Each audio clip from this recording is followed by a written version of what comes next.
Alright, you ready to talk about this book? I finished it 5 minutes ago. I didn't heavy cry this time. I do remember sobbing, crying the first time I read this book. I stopped crying for like half the book. Yeah, it does that. But you're also the person who felt better after reading it, and that I need to go to your doctor, give them this book, tell them to read it, and go, the fish felt better after reading this. Do your fucking job. No, because like here's the thing. After sad books, I normally have a book hangover, but I felt great afterwards. Oh my god. Can you believe this is It's their the same second thing with book? The Witcher King. It's the same feelings with The Witcher King. Well, and sometimes I get a book hangover after The Witcher King, but usually I feel like great, energized, ready to go, let's fight God or something. You dethroned by that moment. Oh my god. That's where I'm starting the intro. I hope you know. I'm starting the intro with you fighting God. Hello, welcome to the Fish and Fire podcast. I Power, aka Rose. Um, and my fun fact is that I apologize to you partially, but me personally, for making myself reread this. I'm gonna go into the depth of the importance of this book to Mason Deaver themselves and a bunch of other things in the beginning, but I will state my personal importance of this. I did just check. The first time I read this was just after the 2-year anniversary of my father's death. Oh. I remember sitting in my comfortable chair, you know, the chair up in my room, and just sobbing my eyes out at the last few chapters and literally texting Bessie being like, oh my god, I don't think I'm okay. Um, so obviously I made you read it, Mhm. and then I made myself reread it, and then I went, God, why did I do this? But also nothing happens in this book. I remembered everything. I didn't need to reread it. I could have just not put myself through that pain Do again. that. Do it. I did it for you because I put you through the pain that you enjoyed for some fucking reason. It was very cathartic for me. I get that. Listen, this time I felt more anger than sadness. Which, that makes sense for me. I've learned personally I am the type of person who when they feel sad, whether it's grief or just something else or whatever, I then get angry at Yeah. the idea of me being sad, of whatever making me sad, and now I get angry. Yeah, I can So, that. like I had bits of anger the first time with the friends, but this time I was ready to punch people from like chapter 2. I was like, I messaged you. I said I was gonna slap a guidance counselor. Yeah. Okay, do your part of the intro. My name is Fish, aka Stingray, and I have so much information for you for my fun fact for today. Okay. Um, Is it that you're leaving me? I know, I don't want to. Who am I gonna play Stardew Valley with? How are you supposed to flirt with the girls with purple hair and feed them rocks? I know. I know. Don't remind me. How is she gonna survive without my Roxy? She's gonna starve to death. I do love that just random bug where it says that she loves eating rocks. Like she's like, ooh, yummy. And he just like kept it in. He was like, yeah, sure. And now every gay girl loves her. Like, that's so Well, funny. there's a big girl with purple hair who likes rocks. Like, I'm sorry, you expect me not to call her a lesbian? I mean, her hair looks like that because her father is a wizard. And so she's a witch too, so it tracks. Did She's I gay. I did don't care. did I ever tell you the Wizard of Oz part of that? Oh my god. Then we're getting off topic. Here's my fun fact. Um, I know I've completely lost every thought in my head. Oh, you want me to talk about Stardew Valley? I can tell you about Wizard of Oz. Shut your mouth. I want to own this book physically, and when that happens, I'm going to reread it and I'm going to annotate it. Valid. Secondly, I know I just kind of describe my gender as whatever, you know, but I'm a person who likes labels. So today's the day we're gonna say it. It makes sense for this book as well. That's why I saved it for this fun Yeah. fact for this episode. I'm a Demi girl. Woo! It's literally when you look it up, it's like exactly what I say every time someone asks me about anything. I'm just like, but also, what's his name? I can't remember his name. Liam? Leo. Yeah. Kiki. Oh my God. No, the main character's name is Liam, not Kiki. Got Mouser. And she's gonna sing and she's gonna sing and she's gonna cry. Just you. I heard that, yep. You got Mouser? That's a good kitty. Thank you. They use he they pronouns, which I use they she pronouns. So it's fun. It's nice. You get it. Whatever. My brain no work. That's okay. Um, Honestly, all I have is Mara and Carter brain rot, honestly. yeah. I'm almost 30. That was the other fact. I'm almost 30,000 words into my work in progress. And where are you at, bestie? You want me to check right now? I can. Let me I pull. want you to write. I'm so excited for you. I And your... told you I'm planning to write while I'm away, while I'm on I vacation. know, but it's just... Sorry, I'm excited and passionate about your passions, and I want you to succeed and have a nice life and do the things you love. For Because I that love you. bitch. I'm just a mom who works 12 jobs. What the hell is this document? Who are you? Oh, that was me doing a thing for my mom. That's what that document was.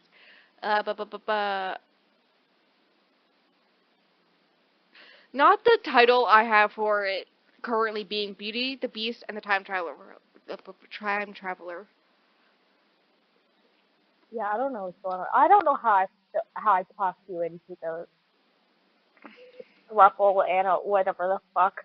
Why did I do that? It was perfectly fine before I somehow talked you into that, whatever that fucking shit was. I'm at 12,000 words. Uh-huh. Mhm. Mhm. 12,338. I read a fan fiction that's about that long first thing this morning. About Bridgerton season 3. Bestie, I need you to catch up. Because at this point, I'm going to be finished with my first draft before you even get halfway through yours. Listen, mine takes more research. Mine has history shit that I have to deal with. I'm dealing with Vikings right now. Like, Yeah, I'm at 28,036 words. Mine's just depressed lesbian, so I think I know that pretty well. mine's bisexuals. We're just bullshitting. And I am going to eat my strawberry shortcake. Okay, eat your strawberry shortcake. I'm gonna finish the intro of this goddamn episode. You're gonna have so much shit to cut out, lol. I know I'm so excited. We're already 10 minutes in. On my feet. God. This is Stream of Conscious Podcast, where similar to how we talk to each other on a daily basis. On If today's you didn't know episode, we have what I lovingly call the sad Mason Deaver. The good point of that is that I already have the title of the episode. This is the Ghost Wiki. I would like to talk about the graphic for a second, if that's alright. Okay. If you notice, it's kind of like, it's like black and white, right? And then, it's kind of like overlapping, like a guy overlapping, and it's kind of like hazy or whatever, and he's standing in the street, and when I found that picture, I was like, oh my god, let's go! LOL, it's very spot on and funny, and I love it. Hello? Okay. So this book is book I call the Sad Mason Deaver as a joke. I have read one other Mason Deaver since this one. For anyone listening, we do have an episode on Mason Deaver's first book. I wish you all the best. If you're watching on YouTube, I will have it up above in the cards, right there for you. Which I also very much enjoyed. Thank you, my beloved. I liked it more the second time I read it. Don't ask me what called you that, but thank you for making me read that. You're welcome. I feel like I'm on drugs, man. The only reason this episode is an episode of the podcast is just so that I can force the fish to read this book. That is 100% the truth. We love it. Yes, this is Mason Deaver's second book. I am... Mason Deaver, I love you. I do highly recommend it if you think you can handle it, because it is heavy topics around grief and suicidal thoughts and self-harm. So good times and toxic friendships. Um, and all that Why am fun I stuff. thinking? Uh, but the audiobook is like just over 6 hours long. So if you think you can handle it, I do recommend it. I am going to not uh wait and just tell you the big impactful aspect, which is Mason Deaver had a whole entire other book written for their sophomore book. It was like already done. Um, like if you read the author's note, I do recommend if you read it, read the author's note. They talk about how this whole thing when you're an author, when you're a published author, is when your second book comes out. Like, cause like, is it gonna be as good as the first? Is it just like, are you just a one-hit wonder type thing? All this stuff. And so before they even had the first book published, before they even had I Wish You All the Best published, they had the original second book written. And they thought they were ahead of the curve. And then Head of the curve became steer. Sorry. and I don't need they those songs. learned from their sister-in-law that their father had died in a hit and run. And the second book became this book, which is basically them going through the process of grieving. And if you look up interviews of them about this book, they talk about how While I Wish You All the Best had some points, especially with their coming out story and whatnot, and how other people reacted to it in it. I'm shaking so much I can barely hold this fucking fork. Like, I'm a little concerned. Okay. I'm sorry. This one was very much more like actual personal, like real hard-hitting emotions happening, and them dealing with their grief, and all this stuff in 300 pages, and then here you go. So, that's a thing. Just to know. Another thing I'm going to briefly touch on is, Liam, the main character's pronouns. Are they, them, or he, him? It's very much like Liam does not care which one you use. Not really out to everyone in school type thing, just like to friends and family type stuff. And didn't want to make a big deal of it to people in school, but hates it when people use gendered terms like young man or dude and stuff like that.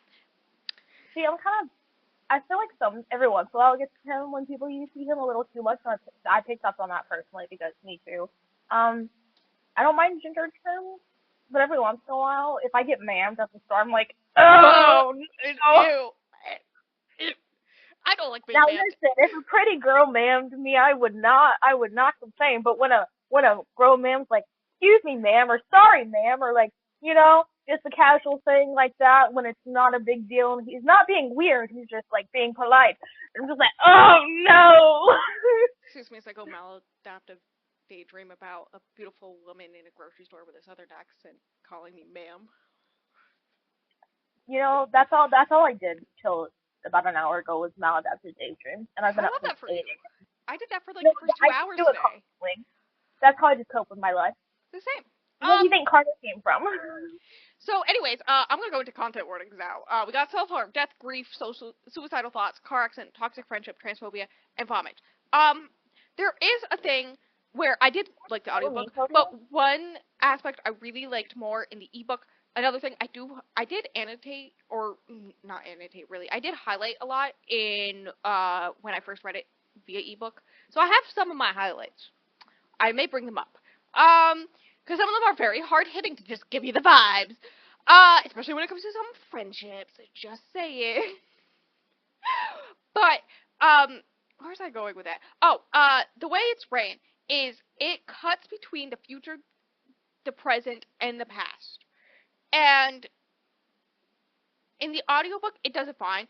But the ebook, I do prefer just that aspect as ebook, just because you can like actually look at the specific dates easier, see them with your eyeballs type thing.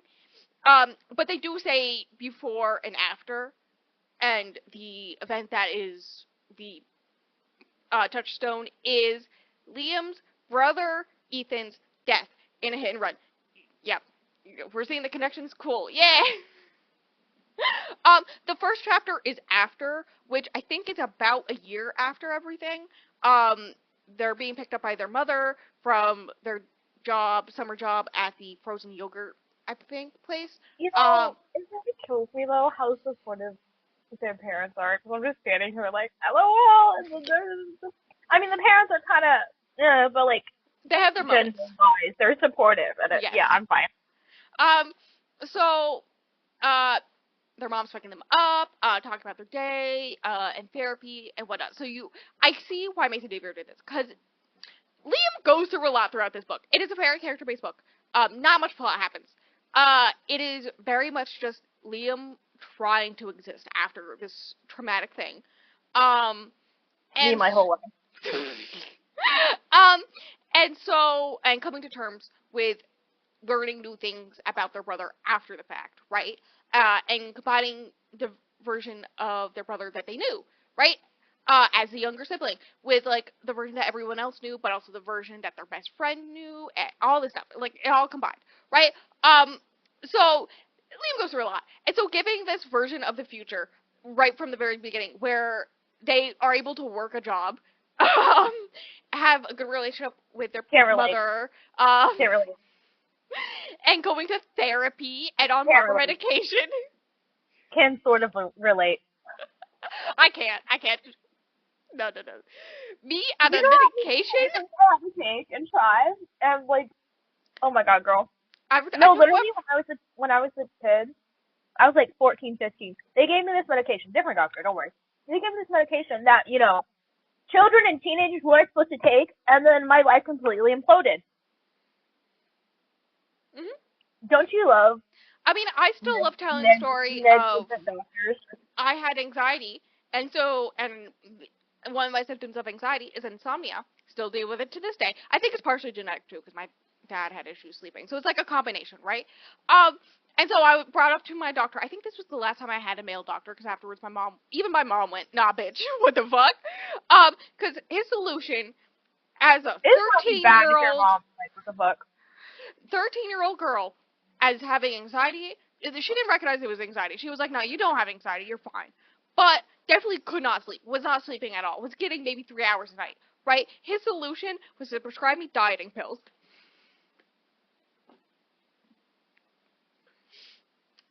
And I wonder why I hate doctors. Anyways. Babe, if we had to get into all my medical lore, you'd be like on the fucking floor being like, what the fuck? No wonder you're so fucked up. Listen, I talk to you for 5 minutes and I go, "No wonder you're fucked up."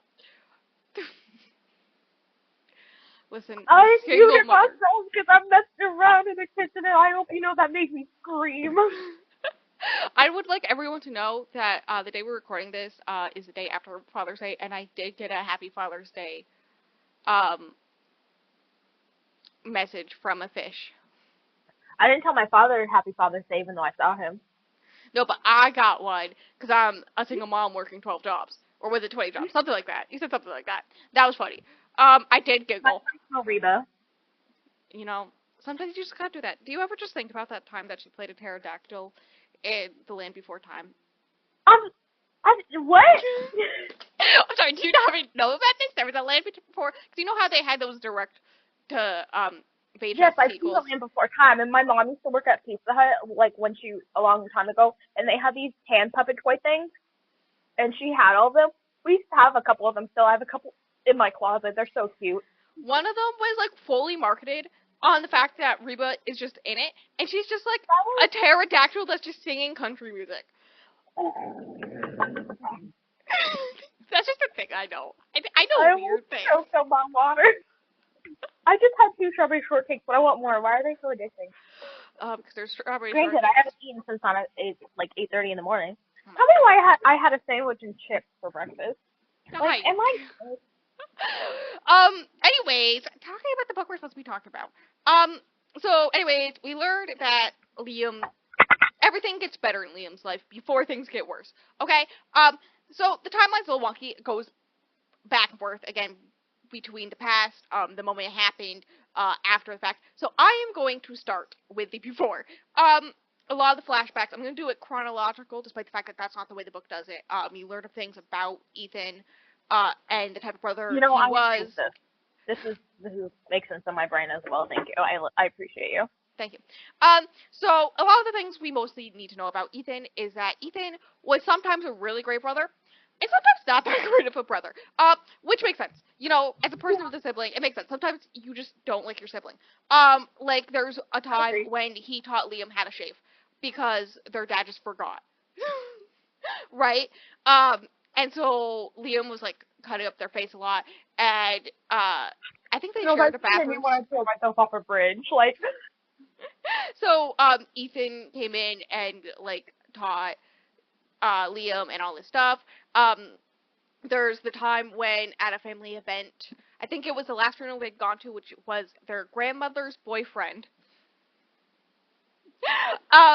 Was before Ethan died. That was their last funeral they had been to, and Liam is mostly known for their music, and whatnot, right? And so they're just that's why playing the the whole piano thing for after that fun. made me want to do something drastic. Okay, Okay. he's staring at the guitar. Like, So Liam is just like playing on the piano, what not at their grandmother's house, and Ethan comes up and compliments him on their music, and is all like, "Hey, is this what you plan to do with your life? Like, don't let our parents just like make you do what they want, the career path that they think you should do, like do actually what you want to do. All this stuff, heavily hinting that that's something that happened with Ethan. Which comes up at another point where you can there's definitely some clear divide between Ethan and Liam, uh, especially when it comes to when you're reading the present day stuff, right? Uh, Liam around this point is thinking that their parents thought the wrong child died, and that they're the second best child and all this stuff. Part of me, this is the Pop queer made identity. me want to kill myself because, like, me. Why is that even my frisbee? You know, I'm crying about it. I feel like, listen. Part of it has to do with their queer identity and whatnot, but also part of it is how they always interacted with both Ethan and Liam's futures and hobbies and whatnot. And the biggest example of this is one of the past things where um, Ethan needed to practice baseball. That's his thing. He plays baseball. It's like he's gonna become a professional, all this stuff, right? The dad's busy. He's supposed to help, but like he's off busy. The mom's trying to get work done, and so Ethan's like, "Hey, come help me play." And come help me practice. And Liam's like, no, I'm busy with my music. And so Ethan just turns off Liam's computer, and Liam gets pissed, and I also would have been pissed. So Me? valid. Yeah. I'm Um, sorry. Like, why does my thoughts and my actions and my yeah, work not matter to you? That's why I get so pissed off when everyone's like, "Oh, you can just come over here and do whatever X Y Z anytime," just because I don't have a job. Like, I have shit I need to take care of. So fuck you. yep, Just yep. because I'm not doing anything you're saying and it's not important to you does not mean my routine and my shit that I have to take care of isn't important to me because it is I because it think helps me that's. I not think kill myself. I think that's a thing that a lot of creative people have to deal with, especially this day and age where like your grandparents or your parents are very much the type of people where like you work the 9 to 5 office job and then you come home and you take care of your family and then you go to bed and then you work the 9 to 5 office job. And so If I seeing tried to work a 9 to 5, I would split my wrist in the fucking office.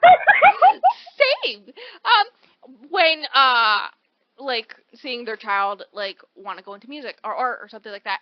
Um and how like my greatest example of this is my grandmother to this day thinking when I said I'm going into writing creative writing career, my grandmother to this day thinks that I'm going to be a journalist Oh.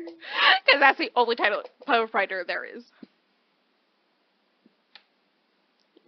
Right. Honestly, um so uh eventually, like Liam and Ethan are fighting about this, right? Liam's like, I'm trying to do my music. I'm trying to do my own stuff. Like, why do I have to help you? Why is my stuff less important to you? All this stuff.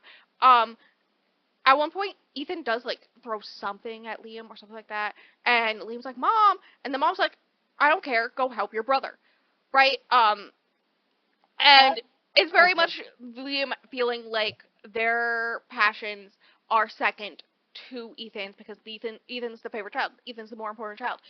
Who cares Mhm, about what Liam's doing, what Liam wants to do? Because Ethan's mhm. here and he needs to practice baseball. Um, and also there's like this whole thing where like in the past, Liam has helped Ethan with baseball, and every time he gets injured, like he's like had a broken nose or something because of it, um, Mhm. all this stuff. So, there's also like a whole anxiety thing with that to partially show that Liam had anxiety before this whole situation, but you know, Mhm.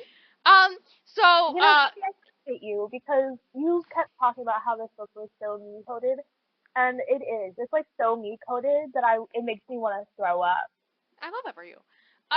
So they're playing, they're practicing, right?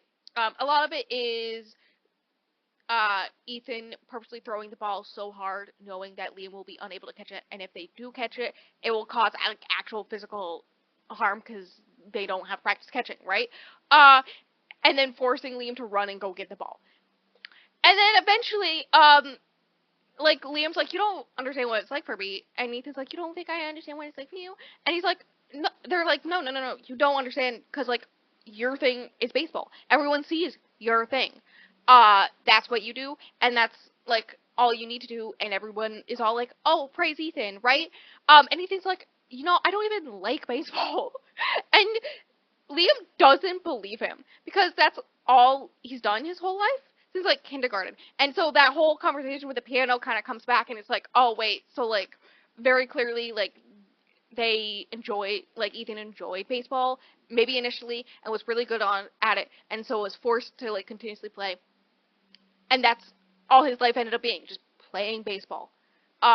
Even if he didn't like it anymore. And so wanted something different for Liam. There's also other moments, and then Marcus shows up, blah, blah, blah. Pairing with that and me, and then like my whole thing as a child being like the smart one, and then not being the smart one anymore, and the way it's going, yeah, you get it. The other things that happen in the past are basically, a lot of the times where Ethan is a good sibling. Most of them. Not all of them. It's when Marcus is around. Marcus is, Liam's crush, and Ethan's best friend, and possibly more. Cough, cough. I'm gonna tell you now. It doesn't come until like the last like 5 chapters. You don't learn, but Marcus and Ethan were in a relationship, right? Um, Honestly, I didn't see it coming. Like I didn't know what was going on. I was um. just here. I was just listening. So it's a lot of like Liam hanging out with them and Marcus allowing them, accepting them, right? And then that causing Liam to have a crush on Marcus, and whatnot. The other before scene we get is the, getting, like, seeing the body, like, at the accident site, because it's not that far from the house, right? And Liam, don't quote me on this, but I'm 98% sure Liam's the one that finds Ethan. I don't. Um, right? And then there's also another one where Liam that day was supposed to take Ethan out of the house because Ethan had been very depressed recently, and so their mother was like, "Hey, you want to hang out with your friends? Take your older brother with you." And Liam was like, "What the fuck are you talking about? Ethan's never like had to do that with me. Like, what the hell? Like, if I try to hang out with Ethan and his friends, I get called the youngin and a bunch of mean names. So, like, why do I have to take him with me? Like, all this stuff. And so he, Liam tried to talk to Ethan briefly, but Ethan was immediately just like, get the fuck out. And so he just But ignored that no, whole like issue. I'm so depressed during this time. It's like I can't. Like I can't. So, like, that whole aspect is to just kind of show why Liam has been feeling kind of guilty. Part of it is because that when Ethan was out for his run or walk or whatever was when he was supposed to be out hanging out with Liam and Liam's friends, but Liam just like was like, no, fuck you. Well, Ethan was like, fuck you, so Liam was like, fuck you, and then left. So Liam found his body. I think Liam was still with some friends because I think Vanessa like helped them through a panic attack and all this stuff, right? And then it's the funeral, right? And the wake afterwards. And Marcus does not show up to the funeral. That's like the main thing, that Marcus doesn't show up to the funeral. And the That feels preacher, so wrong. priest, whoever, who does the whole service, does not talk about Ethan once. Like, it's just a normal communion. type conversation, and it really pisses off Liam. Like, you can't even, like, you. It's I don't horrible. think he even says Ethan's name. I think he literally goes, "This is a young life was lost before its time," and then just goes into normal sermon on a random Yeah, Wednesday afternoon as his yeah. family's grieving, and Liam was ready to fight a bitch. Me too. I agree. Come on, I'll get in line with you, Liam. Let's go. Okay. So current day stuff. It's about a week afterwards. Liam takes a week off of school, right? Mother hasn't gone back to school yet. Father, or school, work yet. Father has. Um, so Liam, there's like this whole thing with, uh, their friend group, which is Vanessa and Joel. Joel is trans. I think both Vanessa and Joel are bi. Um, and they were a throuple friend group. And then, X amount Mhm. of years ago, Vanessa and Joel started dating, and since then, Liam has felt like a third wheel, right? Mhm.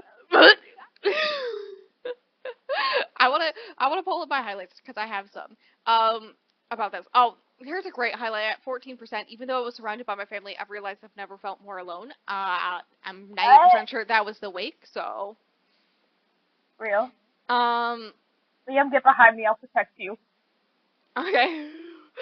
Um, the two highlights I have about this whole entire friendship, which is going to be mostly what I talk about, is I always felt that she and Joel were sick of me talking about my problems, and that was before I had a problem like this. I'm not gonna cry. I'm not gonna cry. And I tried hard not to think about how I'd been forgotten. Again, I was getting sick of being two people's second best. I'm gonna cry. Right? So Joel, like, other than like the like in the group chat with like the normal funeral stuff, like, hey, this is the day of the funeral, coming. Joel has not messaged Liam once, and they're supposed to be like best friends. Vanessa has messaged Liam a few times, but it's mostly about music because Vanessa's also into music. Another thing is like Vanessa's family is richer, and so Vanessa has a lot of like music production stuff that Liam doesn't have. Um, right? And so a lot of their friendship is just based around the fact that they both like music and like her giving Liam hand-me-downs and whatnot because she gets the newest, coolest toys and all this stuff. Which I will give Liam something. He does not feel much jealousy, or they don't feel much jealousy about that, as far Can't as I could relate. tell. I I would would have hate. been no. I in that place, especially as a 16, 15, 16-year-old, I would have been hella jealous. I would Right. have tore her up once they got to the part where they they stopped being friends. I would have tore her apart if I were Liam. I was. I mean, yeah, there's like definitely a scene where she invites Liam over and it's all like, "Hey, I want to make this song and I want your help. I'll give you a producer credit if you help me out." And Liam's like, "Oh, I'd love to." And then immediately like the next day, she's all like, "Never mind. I don't want your help." Because me now, yeah, I would be a bitch about it, but 15 or 16-year-old me, Yeah. Vanessa would not be walking away alive with her ego intact. No. Yeah. So that's what's happening. First day back to school. Liam goes to the cafeteria knowing that Joel and Vanessa will be there. It's immediately awkward. This is a recurring thing. Every time, like every morning before school officially starts or whatnot, whenever the three of them are hanging out or lunch, Liam will show up. Beforehand, they seem like so happy. Liam shows up, they stop talking immediately. And That's so weird. Be normal. It's yeah, like, and oh, Liam's like, okay, so I'm the issue here. Clearly, something's wrong with me, right? And eventually they do logical bring it thought up. process One time with this. they do bring it up. They're like, "Oh, I'm sorry. Don't stop talking because of me," or something like that. And so Joel just starts talking about random. Starts showing them a comedy show, and Liam's just there, just like, okay, like what the hell? And then just they start being all flirty, and so Liam just leaves. Valid, my dude. So that's a thing that's going on. First day, back. A random girl that like Liam's had like a few classes with comes up wearing a shirt. Um, No, this is so fucked up. I was like, I what know. the fuck? Wearing a shirt with Ethan's face being like Ethan blah this date to this date blah blah blah, right? And Vanessa's like, what the fuck? And Liam's definitely in their head, like, what the fuck?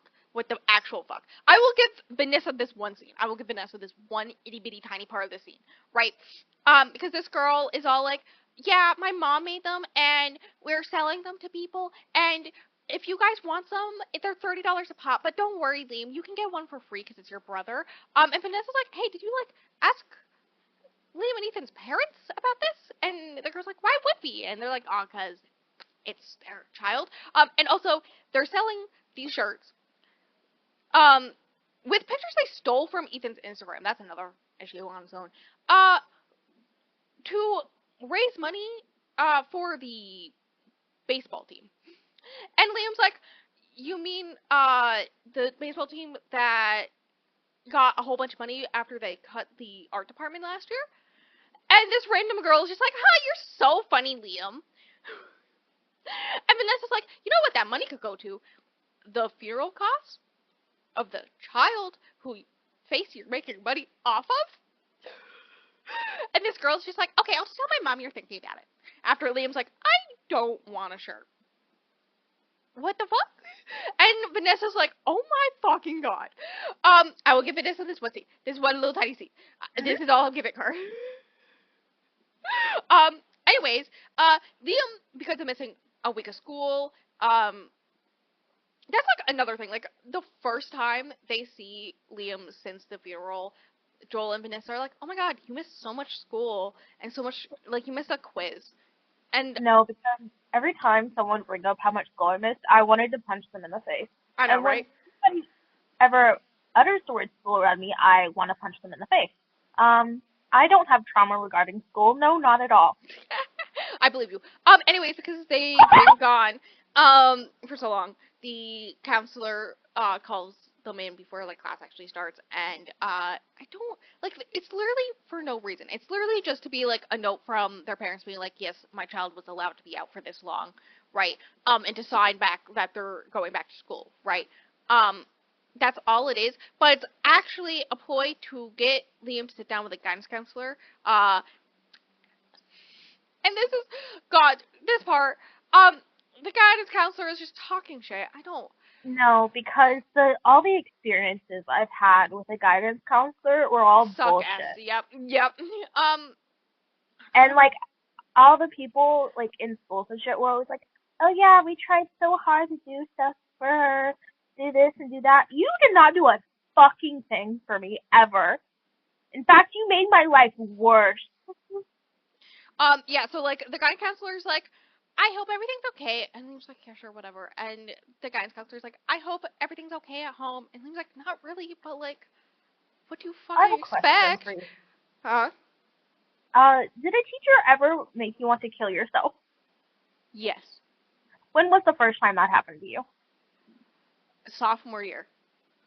Yeah, the first time it happened to me, I was in, like, 4th grade. No, you're right. You're so right. The first time was 4th grade, actually. The guidance counselor is like, is everything good at home? And Liam's like, not really. And the guidance counselor is like, oh, really? And then doesn't do anything about it. And Liam's like, what do you expect? And then Liam's like, okay, can I go? And, like, needs a note because, like, they're missing first period, right? And the guidance counselor is like, won't let go of the note, right? And it's like, you know, Liam, everything happens for a reason. Like, kill yourself. Like, I would like to know, quoting me to the fish, when the guidance counselor says everything happens for a reason, right after Liam hints at their whole life falling apart, like, sir, do you need me to slap you? mm-hmm. When I say I was more angry this time, yeah. Anyways, obviously they're shook. And they're also signed out of first period already because of this whole thing. So they're like, okay, I'm not going to class. I'm gonna go throw up in the bathroom. Me.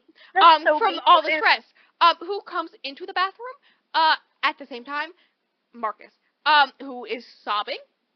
And Liam's like, hi, long time no see. I feel like we should I'm talk. literally crying from shit we were talking about that we're gonna cut out, and We're normal adults. I'm not an adult. I don't know what you're talking about, okay? You're 20 years old. Yeah, and then yesterday when we were talking about shit, and my stepsister goes, oh yeah, yeah, because, like, that mom like ordered a margarita, so we're talking about alcohol, and she's like, "Oh yeah, you're turning 21." I'm like, and then we counted, it's 3 fucking months. Like, what if I just kill myself? Yeah, it's less than 3 months from now. What the fuck? I know. You know, I never thought I'd be this old. Me neither. I really thought I was gonna die by the time I was 24. I thought I wasn't gonna make it to 15. I don't know what to do now. Same. So that's happening. That's what's happening. Marcus says some words. Is the moral of the story, right? Liam feels weird about that whole situation, right? So a bunch of other stuff happens. Blah blah blah. One of the other morning conversations or lunch conversations, I don't remember what it is, with Vanessa and Joel. Joel, this is when Joel's showing that funny video, right? And Liam briefly brings up the idea that they just stop talking when Liam shows up. And Vanessa's like, "Oh my God, Friday, you two should hang out." And there's this whole thing where Vanessa's father is throwing a party, and Vanessa has to go to it. And Joel, like, keeps on offering to go with her, and she's like, "No, it's fine. Like, you don't need to go. Like, it's fine. It's whatever. You two can, like, hang out and have fun, right?" Around this time, Marcus and Liam are low-key talking, right, a little bit. And around this point, Liam brings up a lot of the stray stuff happening with the friendship group, but also with their parents. There's some like words spoken between all three of them. I'm not gonna go in depth about it, but there's some yelling, right? It's a lot of Liam feeling like they should have been the one to die. Like their parents feel like they would have preferred if Liam died and not Ethan. Me too. It's not a surprise at the end when the therapist is all like, "Yeah, you have survivor's guilt." I was like, makes sense, valid. I think about that often. I've been thinking about lots of things more often. Yeah, I definitely have survivor's guilt, and we're not gonna open that can of worms. Okay. What about that can of frogs though? Huh? That was so funny. That was the funniest reaction. Anyways. That made me think of like, is the show Home Improvement where it has what's his name, Tim Allen, and yeah. and the thing's like, huh? Anyways, so how did we get in here? Why is this so chaotic? I don't know. I think there's something wrong in my head. Agreed. So they're fighting with their parents. They're fighting with their friends. Feel very distant. The only person they've kind of talked to is Marcus. They did have a fight with Marcus where they were like, "Hey, why didn't you go to the funeral?" And Marcus won't say anything. And eventually they do start talking. And he was like, "Okay, I'm like kind of questioning why you didn't come to the funeral and all this other stuff, but like that's not what Ethan would have cared about. Ethan didn't care about the ceremony. Ethan would have just cared if you were thinking about him." And Marcus like, "Every day," and Liam's like, "Me too." And so they're talking like that. And I think around this point is when Marcus says, whenever, okay, I remember the order now. So Liam and Joel are supposed to hang out that Friday. And then time's passing. They just had a fight with their mother. Or very big fight. Like, big fight. So want to get out of the side of the house. Is waiting for Joel to come pick them up. An hour and a half passes. Over the presumed time. Text Joel like, "Hey," and Joel's like, I think they were on a phone call. And Joel's like, "Oh, shit, were we supposed to hang out?" No, because if someone did this to me, the way that's the basis of a lot of my anxiety. Oh, I would have. Oh. No, I would have had the worst episode of all time, and then I'd just be dead. Like, I can't move on after that. What the hell? That's my worst fear. Thank you so much. I'm gonna go kill myself. Thanks. Normal. We don't have abandonment issues, no. No. So I wonder if we hold on to each other super tight because of our abandonment issues or something. I don't know. But hey, I think I've made progress at least because we can like not talk as much for a few days and we're okay. Yes. Because if you I even just have like asked noticed me that a year recently. before, even I if have I just noticed. asked you a year before, I would have like self-imploded. I have noticed that recently. Well, we'll go 3 days where we'll send like 2 messages back and forth, other than Instagram Reels. Uh, right. But then like the next day we'll be like talking like nothing happened, like type thing. Yeah, Um, and I don't want to kill myself when that happens. I love that for you. So Progress. much progress, honestly. Um, I think it's because I know you're not going anywhere. yeah. I'm lazy Like and I'm one of us is loyal as gonna have fuck. to die for that to happen. I'm loyal as fuck. To quote Bessie, I'm loyal as fuck. They have said that to me before. So, I love um, Bestie. I've never even spoken to Bestie, but Bestie, my beloved. I'll tell Bessie that. Oh my god, that reminds me that Father's Day message you sent me. I screenshot it and sent it to her, and I said, when you're the mom friend, Happy Father's Day, my single mother who works 20 jobs. That's what it was. Um, and she was laughing at it so hard. So, Because I'm hilarious. yes, you are. You're the comedy of this Thank you. podcast. I know. Because the only comedy I have is when we're playing Stardew Valley Oh my god. in the caves. Um, I do love some caves. I don't know where I'm going with that. I think I was trying to make a lesbian joke, but I don't know. Girl, I don't know either. I don't know either.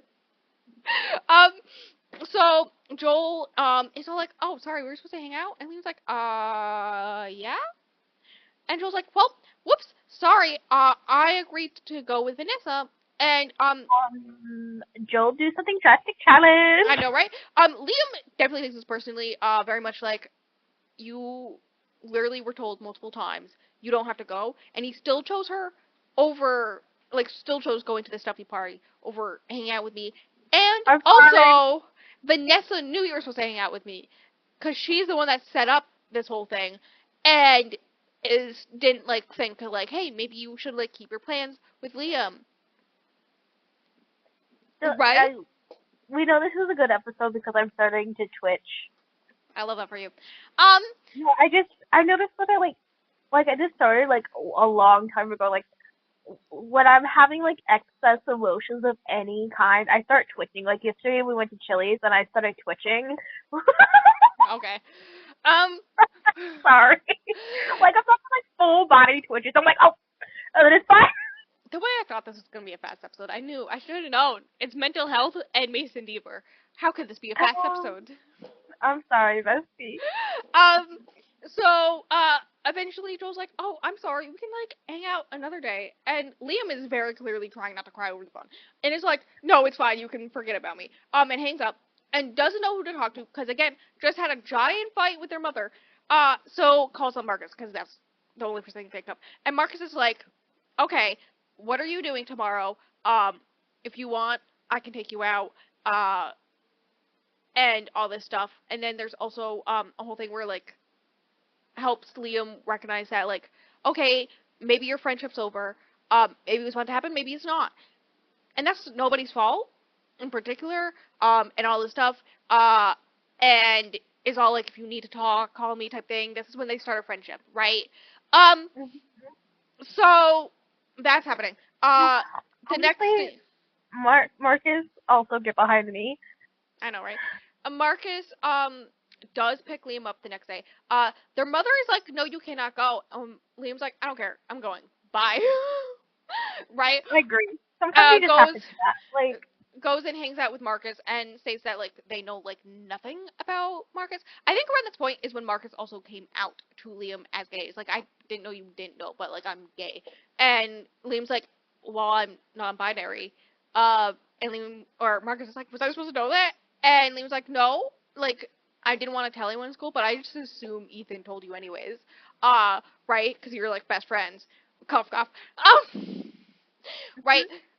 So they're just hanging out, and just talking. That's all it is. It's just them just having fun talking, about hobbies outside of everything that's fucking happened, right? Because they don't know enough about each other. Their only connection is Ethan, which is how Liam learns that Marcus is really into poetry, and is going to NYU to be a writer. And then, Liam tells Marcus about their music and lets him listen to some of it, right? And they talk about lyrics and all this stuff. And then he drives Liam home.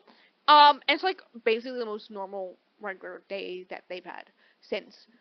I'm fine about that, right? So another thing I haven't touched on, but Liam, like me, has anxiety about driving, so does not drive. So I also do not drive because, hear me out. Not only is there anxiety, what?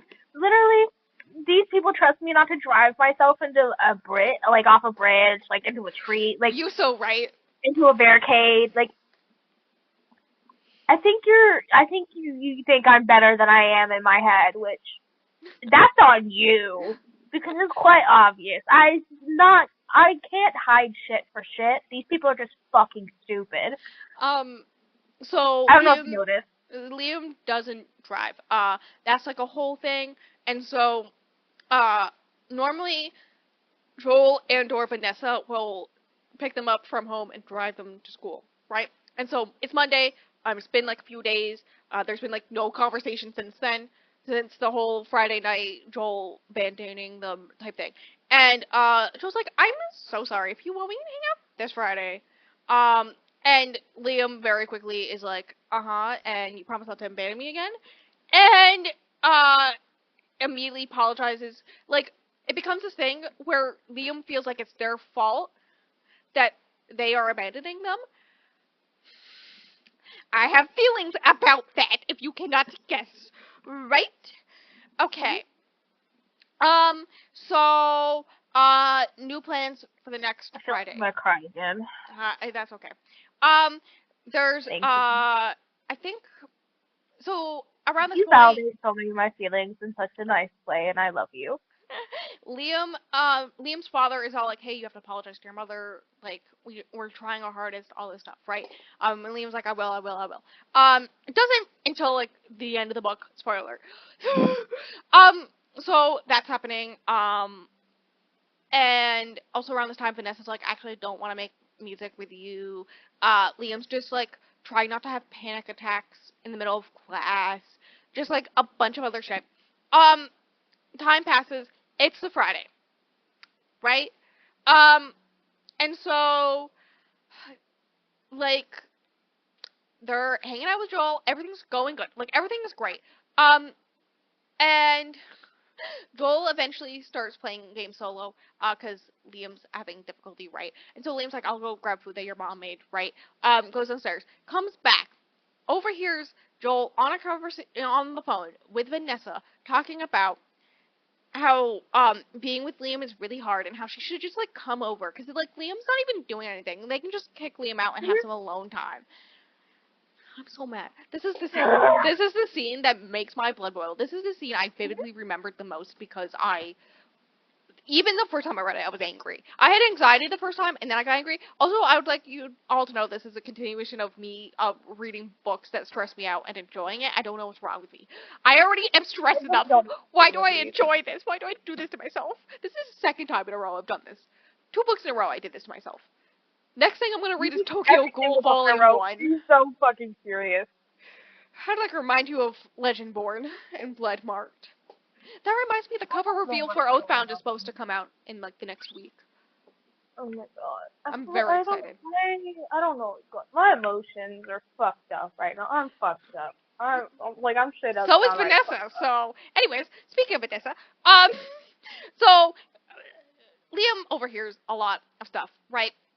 Especially including a lot of Liam's greatest fears at this moment in time, which is that they don't like being around them anymore. And all this stuff. So Liam doesn't know what to do. Goes downstairs. Tries to call their dad. Is having a panic attack because their dad's not picking up, and so thinking their dad is just dead on the floor somewhere. Me. You don't need my mom to favor? Just. I will give my mom this. She lets me track her phone because she knows if she's like 5 minutes late from work, I will start panicking, and so she lets me track her phone so that if she's 5 minutes late, I can be like, okay, she's alive, she's driving currently on the road, it's fine. Yeah, I don't know how I would do that to my mother, but also, for my mental health, I really don't want to know what she's out there doing. I mean, she tells me anyway. She does not keep a single thing from me anymore. Same. I'm just like, shut the fuck up. Same. Feel that. So, uh, Speaking of my mother, that's so funny. she Ben, texted me. uh, eventually their mother picks up the phone and is like, honey, what's wrong? And Liam's like, can you come pick me up from Joel's? Doesn't really explain. And she's like, did something happen? And they're like, yes, I don't want to talk about it. And she's like, okay, I'm rushing over, right? Vanessa comes in and immediately is all like, oh my god, guys, I'm here, surprise! And Liam's like, shut the fuck up, having a panic attack. And I get this. I've done this before. Where Joel comes down and sees that Liam's having a panic attack and is like, oh my fucking god. And Vanessa's like, oh my god, trying to help Liam breathe. And Liam's like pushing him away, like, please don't touch me. Right? Like, I've been there when you're having a panic attack and you're like, please don't touch me. And people are trying to comfort you. And you're like, please. Please.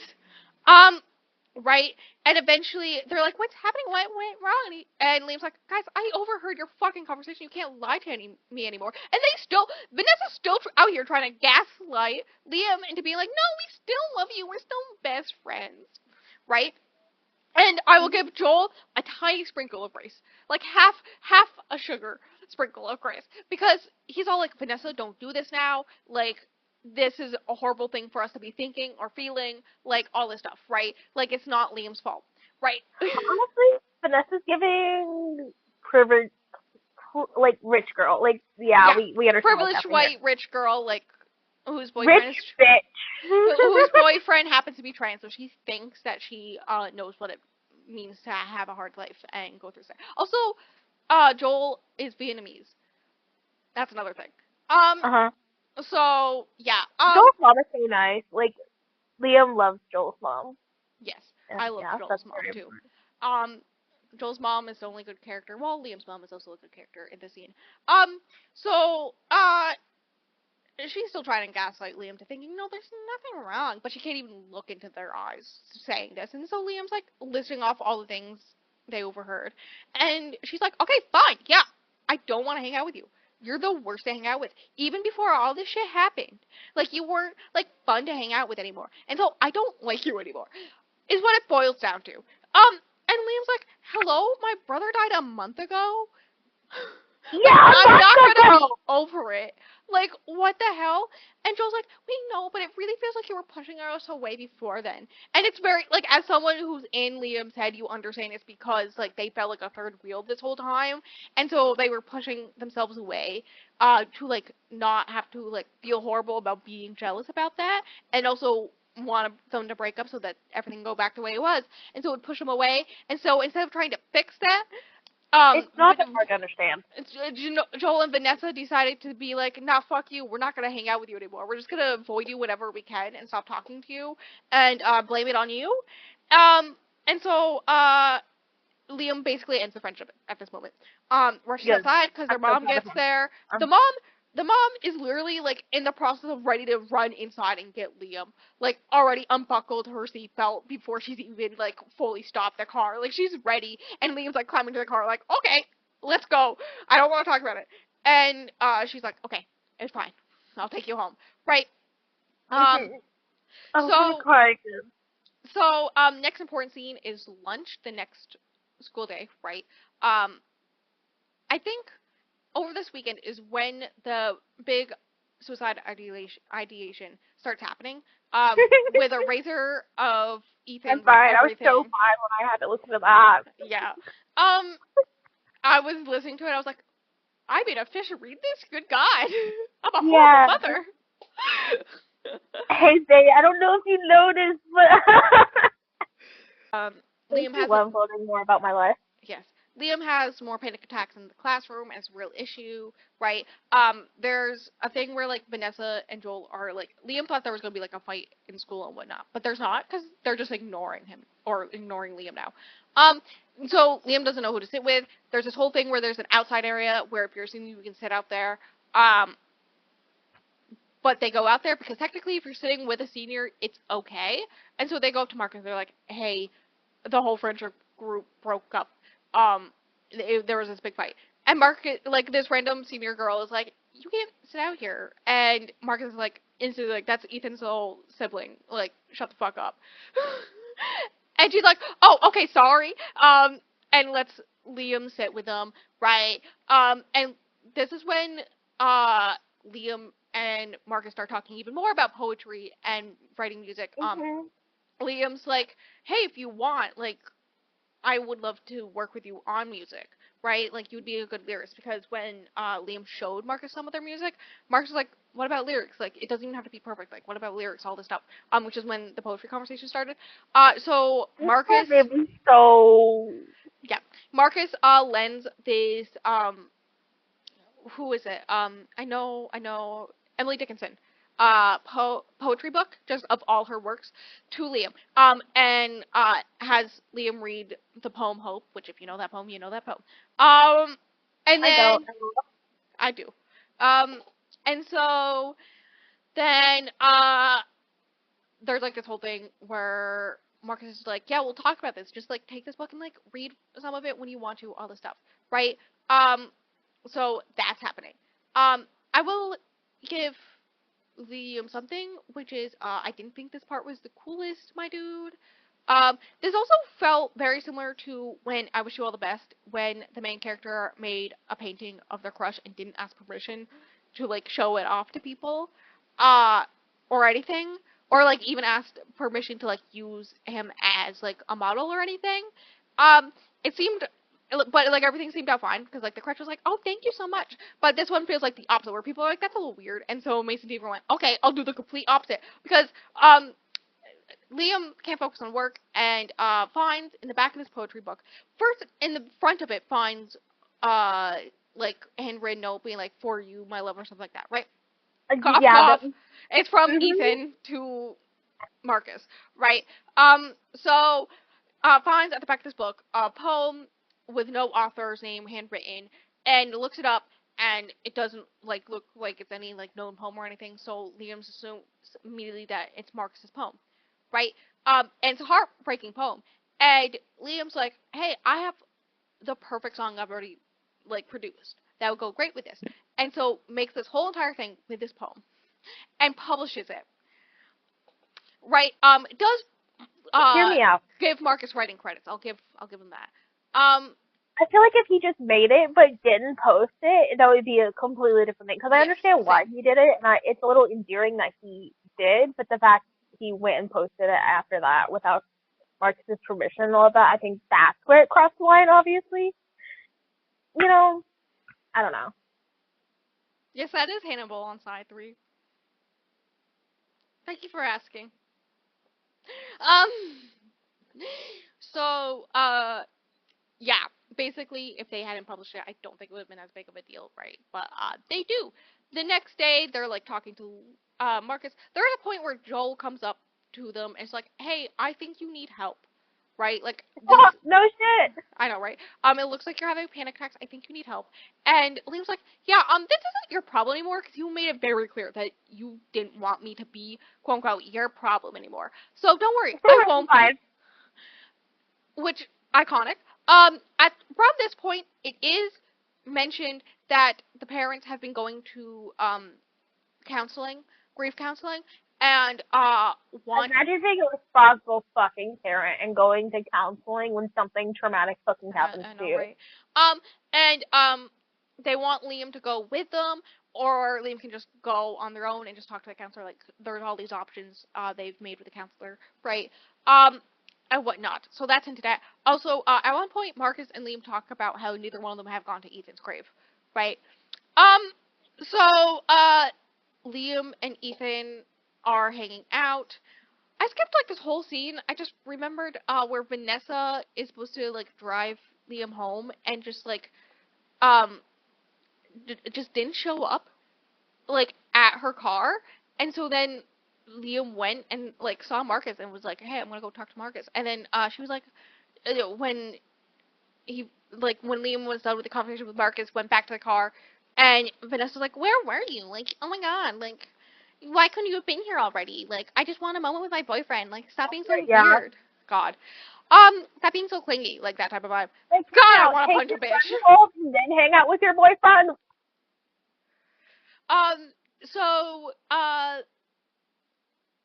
basically, Marcus comes over. and they're talking about music. Marcus looked up a bunch of stuff about lyric writing, wrote some things, and Liam does recognize they should have showed this to Marcus before, but does show Marcus' song with the poem that Marcus wrote at the end of the book, and Marcus gets very angry. And it's all like, I can't believe you've done this, all this stuff. And after this point, they don't really talk anymore.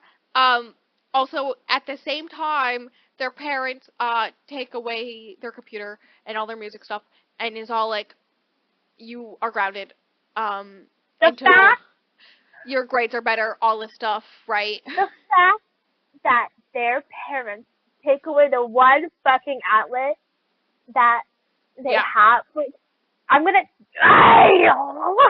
Yep. So, then. I'm in their fucking walls. So, yeah. Also, so this is the scene where it clicks in Liam's brain. Oh, Ethan and Marcus were in a relationship. Along with that, Marcus left his notebook in Liam's room, and I think Liam, from glancing through it, realizes that that time period right before Ethan died, when he was really depressed, was this whole thing where they split up for some reason, right? Mm-hmm. And so eventually he does track Marcus down. Liam tracks Marcus down and is like, hey, I want to talk to you. I'll delete the song if you will talk to me. And Marcus agrees, and then Liam deletes the song right in front of Marcus, and then Marcus is like, okay, bye. And then Liam's like, okay, fine, I still have your song, like your journal. I'll give it to you if you just talk to me for like 5 seconds. And so Marcus agrees. They go have a conversation. And basically, they had broken up. Ethan had broken up with Marcus because Marcus was going to NYU. Marcus wasn't even going to apply for NYU. But Ethan forced him to, because he was like, you're so good, you like need to. You should do this.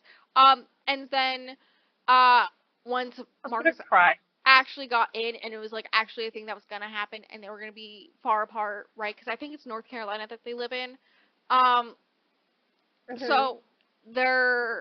So Ethan was all like, I can't like be far away from you. It's just easier if we break up now, all this stuff. Which was the same day that Liam was forced to practice baseball with Ethan. It was the same day, right? So that's why Ethan was so depressed, because they'd broken up. Marcus tried to have Ethan like come to New York with him, like all this stuff. But Ethan was like, no, I need to stay here with my family, do all this stuff. I'm forcing to be doing all this baseball stuff, hinting at the stuff with the like, even though he doesn't like baseball, he's like being forced to follow his career despite the fact that like he's giving up so much for it, right? It's all connected. Everything's connected. So Liam's like, okay, cool, thanks. I'm sorry. I do think he fully loved you, and I get why he did it, but like, he loved you, all this stuff. And Mark's like, you don't understand anything. And then drives Liam home. And when he drops him off, I get pissed off when Marcus is like, you don't understand anything. Like, be for real. When Marcus drops Liam off, he says to check under Ethan's bed because there are some things there. And Liam's like, hey, you want them? And Marcus is like, no. It's for you. And then storms off. And at this point, we learn this is the last time they talk. That Marcus does go off, become a famous poet, writes a bunch of books, all this stuff, a bunch of poetry collections. So happy. And Liam contemplates going up to New York and seeing him, talking to him, but never does. Just continuously buys his books, and they never talk again after this day. Which that made me want to do something drastic. Same. What the fuck? Why, Mason? Why? Mason. I agree. Mason. Mason. Mason. So, more good old times. I can't even make myself mad at Mason. Like, I can't even say that I'm in their walls. Like, I can't. Like, I just, like, why? Like, I'm so sorry. I know, right? Yeah. So Liam goes up into Ethan's room, finds the box, and goes through the things, which are basically a birthday gift from Marcus to Ethan, basically of all these Oh. memories of their relationship and all this stuff. Um, Oh. which Sorry. of course makes Liam a little depressy. Liam's mom comes home and is all like, "Hey, I gotta go help your grandmother with things." And Liam, knowing that they have to apologize to their mother, especially because like if one thing with Ethan taught Liam anything, life is fleeting, and at any moment you don't know what your last words to someone is gonna be. And so wants to make sure that like their mother knows, I'm sorry, I love you, all this stuff, right? Um, and so he's like, can I come with you? They go to the grandmother's. They're like, putting flowers in the ground, right? Together, I'm fine. and have this whole conversation where Liam apologizes and is all like, hey, I think I need help, like all this stuff. Um, I'm not crying. Like I'm. It's so cute. It's just, and then afterwards, Liam's playing piano in his grandmother's, and she says that she was forced to go through like piano lessons throughout her whole adolescence, which is why she was always surprised that Liam liked music so much because she hated it, and like wasn't sure if like that's why she had such difficulty connecting with Liam on this thing because like she was forced to do it and she hated it. So the fact that Liam likes it and is so good at it, right? Um, and whatnot. And then it cuts to I think about a month later. You know, Um, he's good. He's good at it because he practiced and worked on it and continues to work on it because that's how it works. I think it's about a month later, which is around the time that the first chapter is, right? Where Liam has been going to therapy and is on medication. Hear me out. Most of the time, people do need medication and therapy, but one doesn't work without the other. I Um, mean, it helps, but it's not gonna work without the other. So, part of his therapy is he still has never been to Ethan's grave. Liam has never been to Ethan's grave, and so the therapist is like, okay, I want you to go. You pick like a day, and so they go the day that would have been Ethan's graduation, right? Um, yes. So Liam talks to Ethan, sees a note that's from Marcus, hinting that Marcus had been there. Uh, did end up going at some point. Decides not to read it, but to leave a photo behind of Ethan and Marcus together. And um, at this point, it's hinted at that I want to Liam. know what it said. Like, I know why he didn't read it, but I want to know what it said. I know, right? Um, at this point, we basically learn Liam's whole entire future, which is Liam does come out with an EP that year. Uh, Continues to go to their brother's grave until they move to the city. Cause music. And becomes an actual musician, and life is better. Like gets better. They get a boyfriend. And then, very similar to Ethan, Marcus, the boyfriend, breaks up with them because they're separating, like they're going different places for college and whatnot, and it breaks Liam's heart. And Liam's like, I understand Marcus so much more now because of this, but also understands how hard it was for Ethan to do that, right? Um, Mhm. and that's how the book ends. The end. I'm like poor cereal crying right now, Bessie. I believe in you. I'm only tearing up a little. It's a good book. This book's good. I rated it 4 stars. I do think I like it more now that I've talked through it. Um, because the timeline, I like it more that I put into chronological order, but in order to, like, by putting in chronological order and talking about it, I'm able to see how things are connected, and why it's done the way it is. And so, I like it more because of that. I'm still keeping my rating at 4 stars. But I did really like it. Obviously, I rated it 5 stars, I know. but I think everybody already knew that. You're still the person you are. Yes. I don't know. I This is a great time for me to talk about the other Mason Deaver I've read, which is the most recent one. I do want to read some of Like, what is it? The Feeling of Falling in Love. That's the other one. I want to read the other two, but I do think you would really like OK Cupid. That's why I was gonna bring it up, which I came out might early this year. But OK Cupid, I liked it fine. It was my least favorite Mason Deaver, which is code for it was fine. I don't think it was for me. I was not as into the character stuff. I'm more of a plot driven, less of a character driven person. And so the fact that no, there was heavily hinted some magical system that's stuff, so well. some magical system stuff was heavily hinted at, and I wanted more of that. Um, and was the ending so heartbreaking? I think that's just a thing Mason Deaver does. Because yes. I think Mason Deaver may just be sad, and it's okay, I understand. Get behind me, Mason Deaver. Oh, also, this is a great time to bring up that I wish you all the best.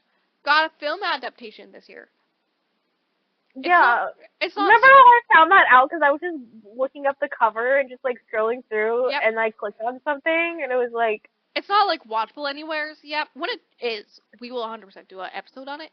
I'm scared about it though because like I know, right? But it did premiere at the South by Southwest Film Festival with rave reviews, so we love that. I didn't know about any of that stuff yet, so thank you for telling me that. You're welcome. When is it gonna come out? Come out. I don't know. That's what I'm looking up right now. It's an hour and a half long. Standard. Oh my god. Wait. What? You want to guess who plays Thomas? I remember something about the cast, but I can't remember now. It's Cole Sprouse. Oh my god!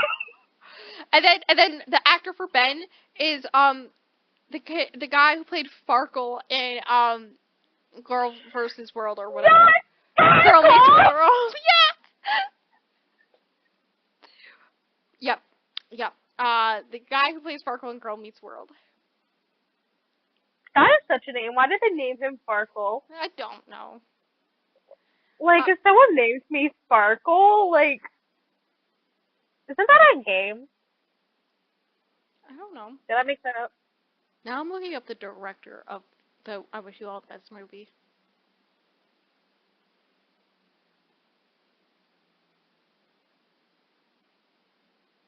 Oh my god. Wait, no, the director of the movie is non-binary. Oh my god, it's gonna be good. Oh my god. Came out in 2017 as non-binary, and then in July came out as a transgender woman, and started using she pronouns. Hell yeah. Hell yeah.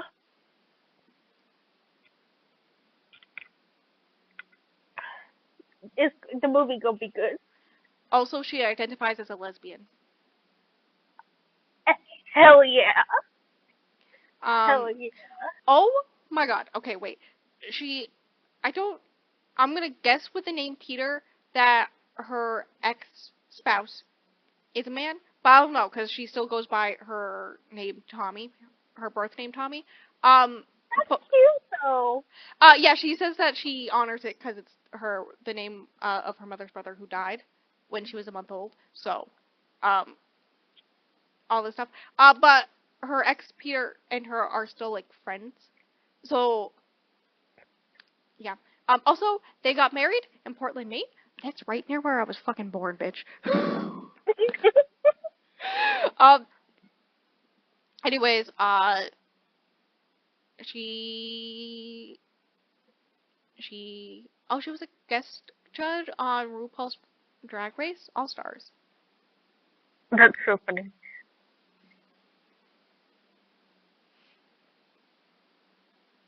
I love it here.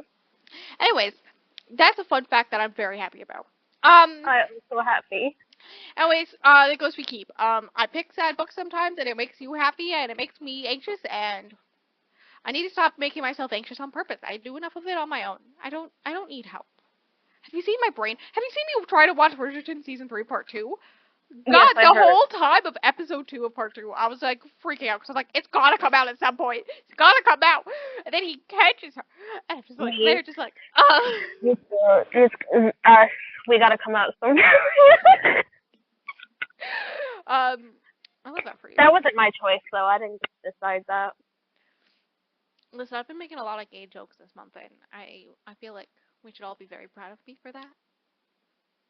My mom's boyfriend has been laughing at them in a kind of way where they're kind of dad jokes. So he's just like, God, I hate how, like, why?